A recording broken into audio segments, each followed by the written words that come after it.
अच्छा, मैं एक चीज आपसे जानना चाहती हूँ पंडित जी, क्योंकि माँ विंध्यवासिनी की पूजा अर्चना उनको लेकर के तप करने का क्या फल होता है, कौन कौन से ऐसे शुभ फल है, कौन से मनोरथ हैं जो वहां जाकर के पूर्ण हो जाते हैं? दुनिया में कुछ ऐसा है ही नहीं है जो वहां जाने के बाद न पूरा हो। वहां जाकर के आप इंद्र पद पाना चाहो पा सकते हो, ब्रह्मा बनना चाहते हो बन सकते हो, इस सृष्टि के नियंत्रक बनना चाहते हो बन सकते हो। वहां कोई ऐसा कार्य नहीं है जो वहां जाने के बाद असंभव हो।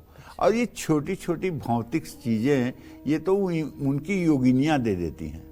माता तो कभी इन चीजों पे दृष्टि ही नहीं करती। जैसे संतान, धन, वैभव, चुनाव में जीत, मुकदमा, सरकार बनाना, जमीन जायदाद, ये सब तो उनकी 64 जो योगिनियां हैं ना वो दे देती हैं। उसके लिए तो माता सर भी नहीं हिलाती हैं, सोचती भी नहीं, सुनती भी नहीं। लेकिन जो असंभव कार्य है, इंद्र पद, ब्रह्मा का पद, वो माता दे सकती है। वो सामर्थ्य है उनकी।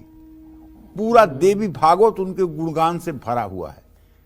ब्रह्मा विष्णु महेश उनके बारे में जब कुछ नहीं बोल पाते तो मैं अकिंचन क्या बोलूंगा। मैं तो उनके चरणों के नीचे का एक तृण हूं, और आज उन्होंने कृपा से अपने उड़ा दिया है तो मैं शिखर पर हूं। तो ये उन्हीं की कृपा है, मेरा इसमें कोई प्रभाव नहीं है, ये उन्हीं का प्रभाव है। समझ रही हो? जी। तो किस मनोकामना की पूर्ति नहीं हो सकती ये कोई दुनिया में मुझे बताए। विंध्यवासिनी की तपस्या से, विंध्यवासिनी के भजन से, विंध्यवासिनी की सेवा से, विंध्यवासिनी के स्मरण से कोई दुनिया के में माई का लाल मुझे बताए कि ये कार्य नहीं हो सकता, नहीं हो सकता बताए।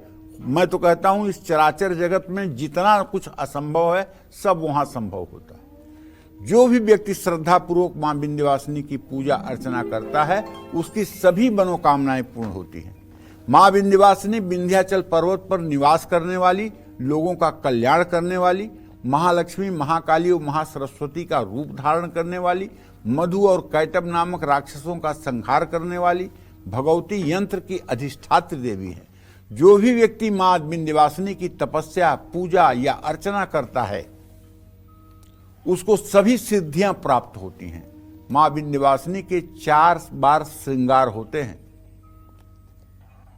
तो 4 बार श्रृंगार में एक सुबह जो है मंगला आरती होती है, और एक दोपहर में 12 बजे आरती होती है, एक शाम को 7 बजे आरती होती है, और एक रात में 9:30 से 10:30 बजे आरती होती है। लेकिन नवरात्र में 24 घंटे मंदिर खुला रहता है। चारों श्रृंगार के बाद पूरे नवरात्र में 24 घंटे मंदिर खुला रहता है। बाकी दिनों में मंदिर 12 बजे रात बंद हो जाता है और 4 बजे सुबह मंदिर खुलता है। ये वहां का नियम है जो मैं आपको बताना चाहता हूं। यही ऐसा शक्तिपीठ है जहां चारों वक्त माता के श्रृंगार होते हैं और माता के अलग अलग रूपों में दर्शन होते हैं। सुबह आप दर्शन करेंगे तो माता का दूसरा रूप दिखेगा, दोपहर में दर्शन कर लीजिए तो माता का दूसरा रूप दिखेगा, और शाम को दर्शन कर लीजिए तो माता का तीसरा रूप दिखेगा, और अर्धरात्रि में अगर आप दर्शन कर रहे हैं तो माता का रूप अलग दिखाई देगा। वो सोने की आंखें, वो एकदम तमतमाती हुई मुद्रा, वो देख करके आपको रोमांच हो जाएगा। चारों मतलब कि आरती के बाद माता के स्वरूप अलग अलग होते हैं। जय मां विंध्यवासिनी।